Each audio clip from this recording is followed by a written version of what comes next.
Imagine ce silence pesant dans l'habitacle de la voiture, un mardi soir ordinaire, alors que la pluie tape contre les vitres avec une régularité de métronome, créant une sorte de caisse de résonance pour ton angoisse. Tu sens ton cœur cogner contre tes côtes, un tambourinement sourd qui semble vouloir s'échapper de ta poitrine.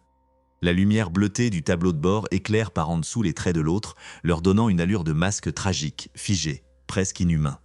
Tu viens de poser une question simple, une question banale sur l'emploi du temps ou sur un ressenti partagé, et en face, le visage s'est transformé en un mur de pierre volcanique, froid et poreux à la fois. Ce n'est pas de la colère habituelle, celle qui explose, qui crie, qui gesticule et finit par se dissiper dans un soupir. C'est un vide sidéral qui te regarde, une absence totale d'humanité dans les pupilles qui semble s'être dilatée pour absorber toute la lumière de l'habitacle. On croit souvent que ces individus sont des blocs de confiance, des forteresses d'assurance qui ne craignent rien ni personne. On les voit dans les dîners mondains, les réunions de famille ou les séminaires d'entreprise comme des prédateurs sereins, trônant au sommet de leur pyramide de certitude, maniant l'humour acide et le charme magnétique avec une aisance déconcertante. Quelle erreur monumentale! Sous cette armure de papier mâché, sous ce vernis social si brillant qu'il en devient aveuglant, il n'y a pas un monarque, mais un gamin terrifié, recroquevillé dans un coin de sa propre psyché, qui hurle dans le noir d'une cave intérieure. Leur plus grande terreur, celle qui les empêche de dormir quand les lumières s'éteignent, que le silence se fait et que le masque tombe lourdement sur l'oreiller. Ce n'est pas l'échec, ce n'est pas la maladie, ce n'est même pas la déchéance sociale.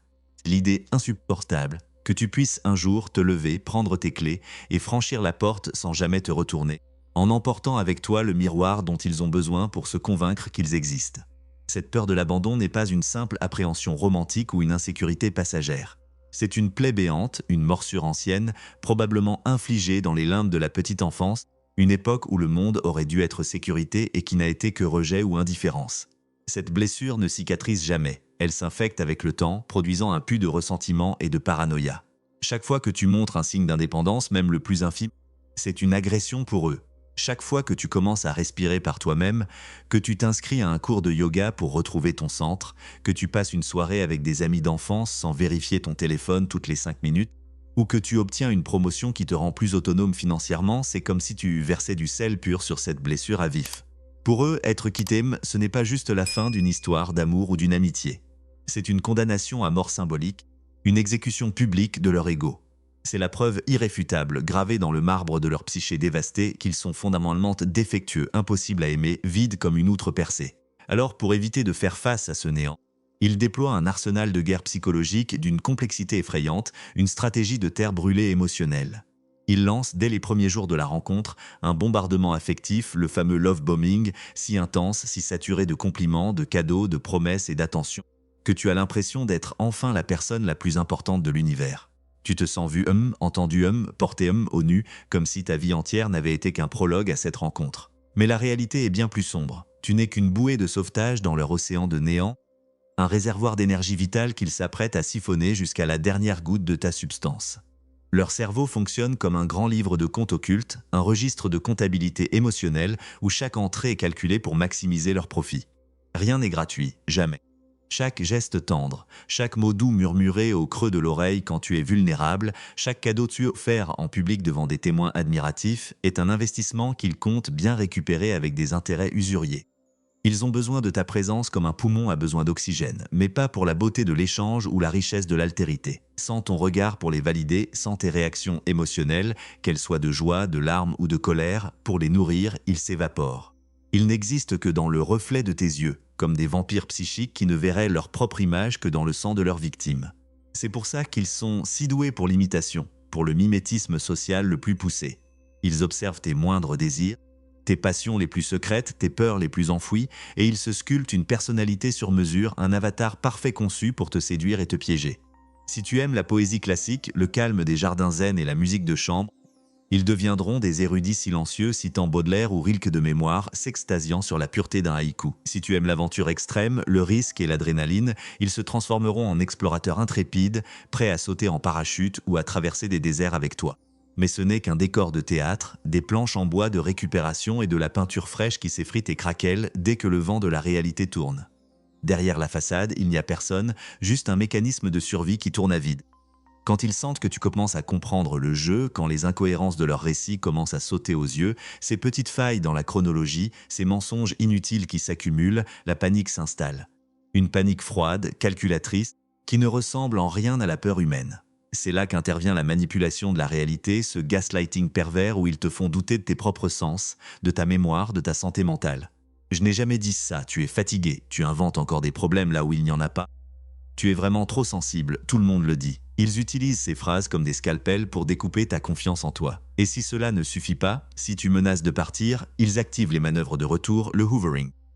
Ils reviennent ramper à ta porte avec des larmes de crocodile si convaincantes qu'elles pourraient tromper un jury professionnel. Ils jurent sur tout ce qu'ils ont de cher, souvent des choses qu'ils méprisent en secret, qu'ils ont changé, qu'ils ont eu une épiphanie mystique, qu'ils ont enfin compris l'origine de leur mal-être et qu'ils vont suivre une thérapie intensive. Ils utilisent l'émiettage affectif, te jetant quelques miettes d'attention, un message nostalgique à 2 heures du matin évoquant un souvenir commun. Une fleur déposée sur ton pare-brise avec un mot cryptique. Juste assez pour te garder affamé et dépendant, espérant retrouver le festin du début, cette drogue du love-bombing dont tu es en manque. Et si tu restes ferme, ils activent leur relais de manipulation, leur singe volant. Ce sont ces gens de votre entourage, des amis communs, parfois même ta propre famille, qu'ils ont méticuleusement convaincus de leur version des faits. Ces messagers, souvent de bonne foi mais totalement instrumentalisés, viennent te voir pour te dire à quel point tu es dur, à quel point l'autre dépérit par ta faute, à quel point il ou elle est détruit par votre rupture. C'est une machine de guerre psychologique totale, une offensive coordonnée conçue pour une seule chose, briser ta volonté et t'empêcher de reprendre ta liberté. Pourquoi ne change-t-il jamais ? Malgré les promesses solennelles, malgré les larmes, malgré les thérapies entamées en fanfare et vite abandonnées sous des prétextes fallacieux. Le psy ne me comprenait pas, je suis plus intelligent que lui. Parce que le système, aussi toxique et épuisant soit-il, leur apporte trop. Pourquoi réparer une fuite d'eau si on peut simplement forcer quelqu'un d'autre à écoper le bateau indéfiniment, jour et nuit, jusqu'à l'épuisement total? Ils sont conscients de ce qu'ils font, au moins dans la phase d'exécution. Ils possèdent une empathie cognitive très développée. Ils savent lire tes émotions sur ton visage, ils savent exactement quel bouton presser pour déclencher une réaction, mais ils sont totalement dépourvus d'empathie affective, ils ne ressentent absolument rien de ta douleur. Ils savent que leurs mensonges te blessent. Ils voient tes larmes couler quand tu découvres une énième trahison, un compte bancaire vidé ou une liaison cachée, ils entendent tes supplications pour un peu de vérité. Mais pour eux, ta souffrance n'est qu'une donnée statistique, un prix acceptable, voire une preuve de leur importance. Ta douleur est le carburant de leur ego. Ils préfèrent te voir briser, rampant à leurs pieds pour obtenir une miette de validation, plutôt que de te voir debout, rayonnant eux et hors de leur portée. C'est une logique de survie archaïque, reptilienne, préhumaine. Ils sont restés bloqués psychologiquement à un stade de développement infantile, là où le monde entier n'est qu'une extension de leurs propres désirs.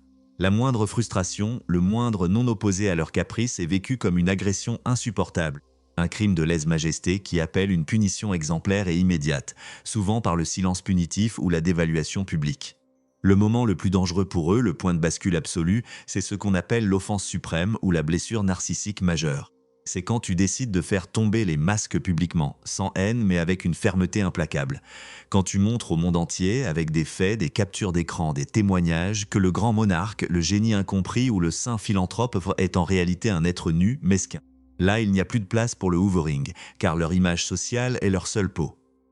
La honte est une émotion qu'ils ne peuvent pas métaboliser. Elle agit sur eux comme de l'acide. Ils préféreront t'effacer purement et simplement de leur univers.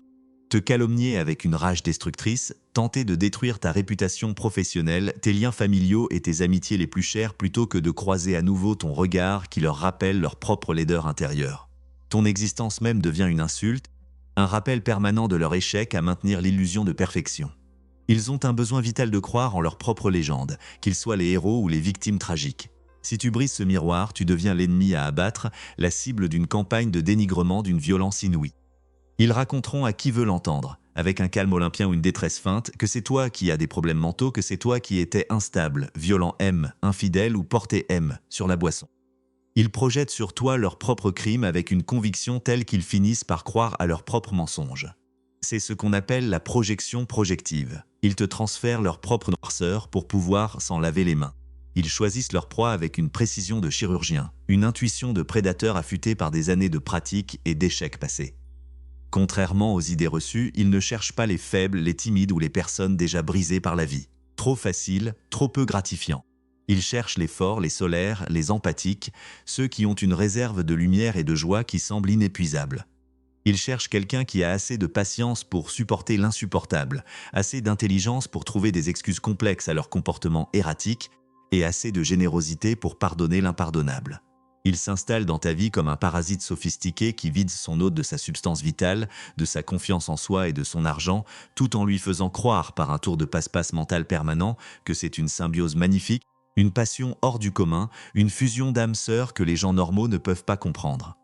Tu te retrouves, après quelques mois ou années de ce régime, à t'excuser pour des choses que tu n'as pas faites, à vérifier ton téléphone toutes les 2 minutes avec une boule au ventre, à peser chaque mot, chaque intonation, chaque s'il était une explosion ou un retrait affectif punitif. Ton monde autrefois vaste, coloré et plein de projets se rétrécit jusqu'à ne devenir qu'une petite pièce sombre et étouffante où tu essaies désespérément, comme un Sisyphe moderne, de satisfaire un tyran insatiable qui change les règles du jeu à chaque seconde pour s'assurer que tu échoues toujours. Imagine la scène, tu as passé 3 heures à préparer un dîner spécial pour fêter une bonne nouvelle. Tu as mis les petits plats dans les grands, tu es heureux, tu rayonnes.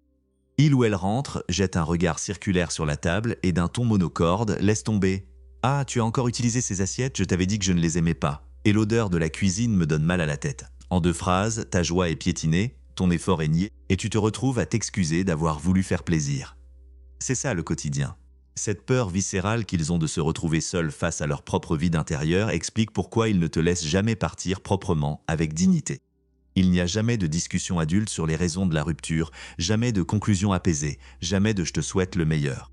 Il n'y a que des disparitions brutales, le ghosting, suivi de réapparitions théâtrales quand leur nouvelle source d'approvisionnement commence à se tarir ou se montre moins docile que prévu.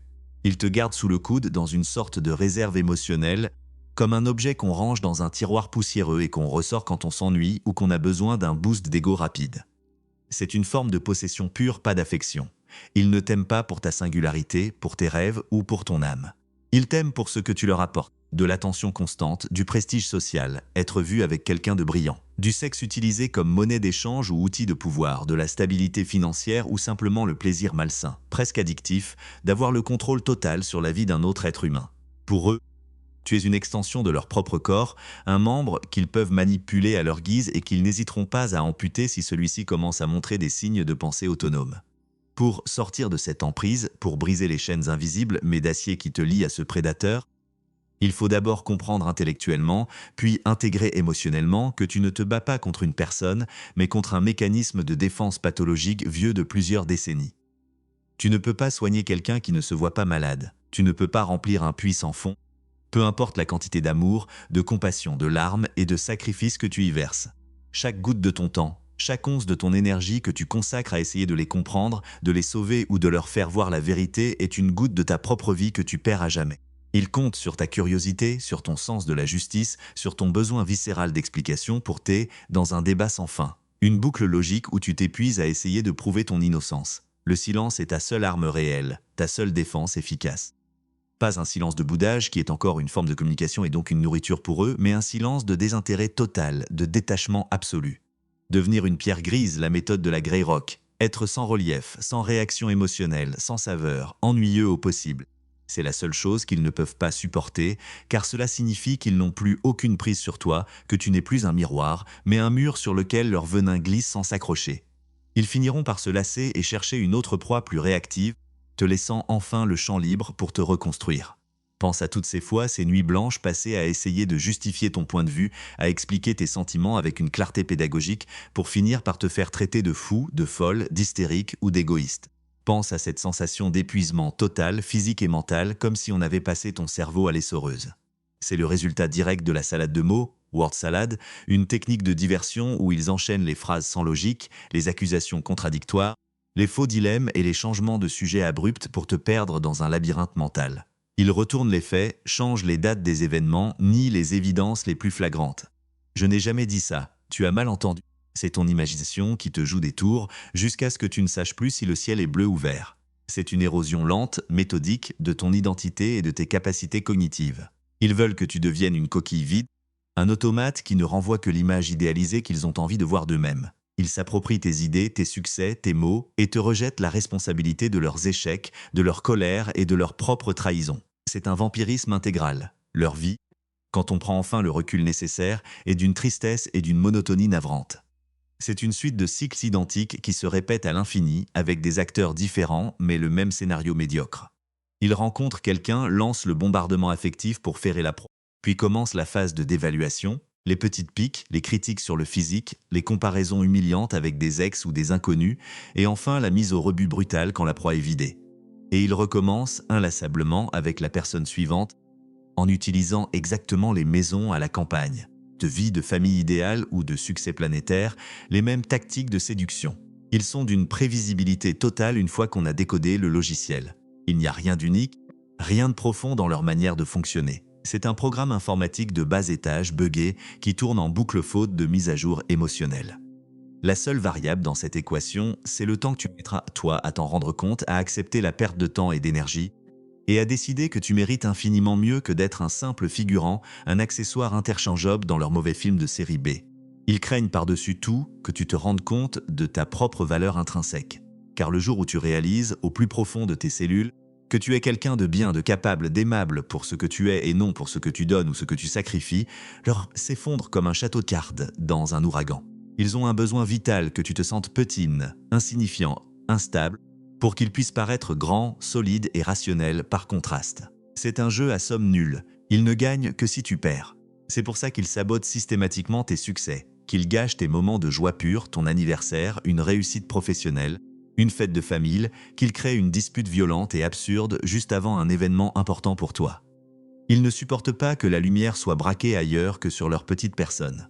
Ils sont comme des trous noirs émotionnels qui aspirent la lumière de tout ce qui les entoure, laissant derrière eux un paysage de désolation, de grisaille et de doute. Ils détestent ton rire, ils détestent ta spontanéité, ils détestent tout ce qu'ils ne pourront jamais posséder vraiment. Si tu es encore dans cette spirale infernale, ou si tu viens d'en sortir et que tu te sens comme un champ de ruines après le passage d'une tornade de catégorie 5, sache avec une certitude absolue que ce n'est pas ta faute. Tu n'as pas été faible, tu as été humaine.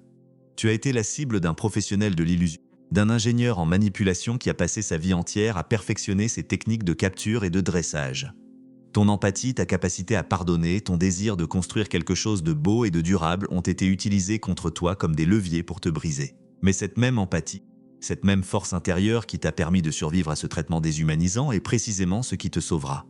C'est ta capacité à ressentir, à aimer véritablement et à te reconstruire qui te rend invincible face à leur vide intérieur. Eux resteront les mêmes, prisonniers de leur propre enfer psychologique, condamnés à répéter leurs erreurs jusqu'à leur dernier souffle dans une solitude qu'ils ne pourront jamais combler, malgré tous les trophées humains qu'ils accumuleront. Toi, tu as la possibilité de changer, de grandir, d'apprendre de cette épreuve et de trouver enfin une paix véritable, une paix qui ne dépend plus du regard ou de la validation d'un autre. Le karma se chargera du reste, non pas comme une vengeance divine spectaculaire, mais comme la suite logique et implacable d'une vie bâtie sur le mensonge, la manipulation et l'exploitation systématique d'autrui.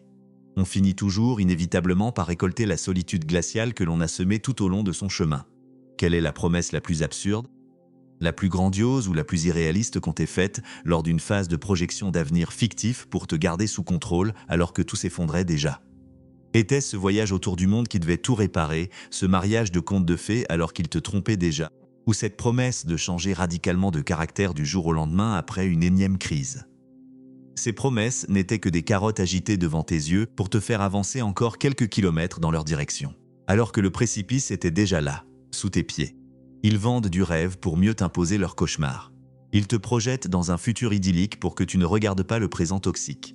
Pour reprendre véritablement les rênes de ton existence, pour redevenir le capitaine de ton âme, commence par ériger des remparts infranchissables, des murs de béton armés autour de ton espace personnel et de ton intimité. Ne laisse plus aucune intrusion, aucun commentaire désobligeant déguisé en conseil amical, aucune demande injustifiée franchir ce périmètre de sécurité mentale.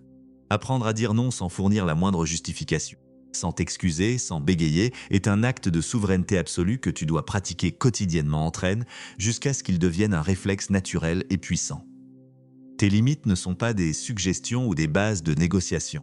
Ce sont les fondations mêmes de ta survie émotionnelle et de ta dignité face à ceux qui cherchent à t'envahir, à te coloniser de l'intérieur pour mieux te détruire. Réapprends étape par étape à accorder du crédit à cette petite voix intérieure, cette intuition que tu as étouffée, ignorée ou moquée pendant si longtemps pour complaire à l'autre, pour ne pas faire d'histoire. Ta perception de la réalité a été volontairement brouillée par des mois ou des années de mensonges systématiques et de distorsions, mais ton instinct, lui, n'a jamais failli. Si tu sens un malaise diffus, une dissonance cognitive ou une pointe d'angoisse inexpliquée en présence d'une personne, ne cherche pas d'explication logique immédiate, ne cherche pas de preuves tangibles. Fais simplement confiance à ton ressenti physique. Ton corps est un radar d'une précision atomique qui détecte le danger, la fausseté et la prédation bien avant que ton intellect ne puisse mettre des mots sur le malaise. Si tes tripes se nouent, si ta gorge se serre, si tu as envie de fuir alors que tout semble parfait en apparence, c'est qu'il y a une raison profonde. Écoute ton corps, il ne ment jamais. Contrairement à celui ou celle qui te fait face. Investis chaque seconde de ton temps libre, chaque parcelle de ton énergie retrouvée dans des activités qui nourrissent ton âme et renforcent ton autonomie matérielle et psychologique. Que ce soit reprendre des études interrompues, te lancer corps et âme dans un projet créatif qui te tenait à cœur, renouer avec des amitiés saines que tu avais délaissées sous la pression, ou simplement prendre soin de ton corps par le sport, la marche en forêt ou une alimentation saine. Chaque action tournée exclusivement vers toi-même, vers ton propre bien-être, est un clou de plus, nécessaire et libérateur, dans le cercueil de l'emprise. Le but ultime est de redevenir le centre de ta propre galaxie, le soleil de ton propre système, au lieu de continuer à graviter comme un satellite mort autour d'un astre éteint qui ne produit aucune chaleur et ne renvoie que du froid. Ta propre guérison, ta propre reconstruction est la seule et unique mission qui mérite ton attention, ton dévouement et ton amour total désormais. Ne leur donne plus rien. Pas même une pensée de colère, car la colère est encore un lien. Cesse, une fois pour toutes, de chercher à obtenir des aveux, des explications logiques ou des excuses sincères qui ne viendront jamais d'un être structurellement incapable de remords ou d'introspection. Attendre des excuses d'un narcissique, c'est comme attendre qu'un aveugle de naissance te décrive les couleurs de l'arc-en-ciel. Accepter radicalement, avec une froideur chirurgicale, que l'autre est tel qu'il est, un prédateur émotionnel, un handicapé du cœur, un enfant de 5 ans dans un corps d'adulte, sans rédemption ou d'éclair de lucidité, est la clé définitive de ta délivrance. En arrêtant d'attendre une validation extérieure, en cessant d'espérer une reconnaissance de tes souffrances par celui ou celle qui les a méthodiquement causées, tu brises le dernier lien invisible, le dernier fil de soie toxique qui te retient encore à ce passé douloureux. La véritable liberté, la liberté qui soigne en profondeur, commence au moment précis où tu réalises, avec une clarté éblouissante, que tu n'as plus besoin qu'ils comprennent leur cruauté pour que tu puisses, toi, te lever, te détourner définitivement de l'ombre et avancer enfin vers la lumière de ta propre vie. Chaque jour passé loin de leur influence est une victoire éclatante. Chaque décision prise seule, sans demander leur avis ou anticiper leur réaction, est un acte de rébellion héroïque. Tu vas redécouvrir le plaisir pur des choses simples, celles qu'ils avaient réussi sur leur police. Un café bu en silence le matin sans craindre une remarque acide, une musique écoutée à fond parce qu'elle te donne de l'énergie, une nuit de sommeil complète, profonde, sans être réveillée par une dispute absurde ou un interrogatoire paranoïaque. Tu vas redécouvrir qui tu es sous les décombres de l'emprise. Et ce que tu vas trouver, c'est une personne plus forte, plus sage, plus résiliente et plus consciente que celle que tu étais avant de rencontrer ce prédateur. Ils ont essayé de t'enterrer, de te faire disparaître, mais ils ont oublié une chose essentielle. Tu étais une graine et de l'obscurité de la terre, tu vas puiser la force de germer et de devenir un arbre majestueux. La reconstruction prendra du temps, sois patient avec toi-même. Il y aura des jours de doute, des moments de rechutalgie du love-bombing initial te hantera comme un fantôme séduisant. C'est normal, c'est le processus de sevrage d'une drogue biochimique puissante, le cycle dopamine-cortisol que le manipulateur a instauré en toi. Mais reste ferme dans ton intention. Ne regarde pas en arrière, il n'y a plus rien pour toi là-bas, juste des cendres et des miroirs brisés. Le futur ne se trouve pas dans les bras de celui qui a essayé de te détruire méthodiquement. Il se trouve dans ta capacité retrouvée à te chérir, à te protéger comme un trésor précieux et à t'entourer de personnes dont l'âme est aussi vaste, lumineuse et sincère que la tienne. La vie est bien trop courte pour être vécue dans l'ombre d'un vampire psychique. Sors au soleil, même s'il éblouit au début.